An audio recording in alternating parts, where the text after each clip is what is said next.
how do you recommend thinking about how to start paring it down? You know, like how to decide, well, to focus in on something, we have to say no to something else. Right.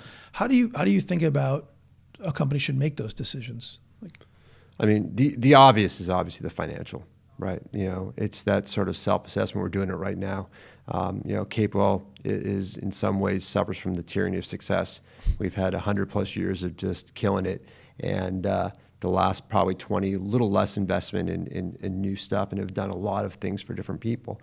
But really, when you rack and stack your products and your services from a financial standpoint, you say, okay, what is our highest contribution, profit contribution? But more importantly, where is the area that we can be the best, recognized industry leader, and be self-aware? You know, if you're going to try to be start a new company, and I know it's probably the wrong word like Tesla, but are you going to really want to try to compete against Ford with the exact same thing? You have to be different. Mm-hmm. So if you can't be differentiated and you know that you can't win, it's easier to pare down. As soon as you see someone saying we're a me too, and you realize that you're actually competing on cost, it's probably a product or a service you shouldn't be involved with.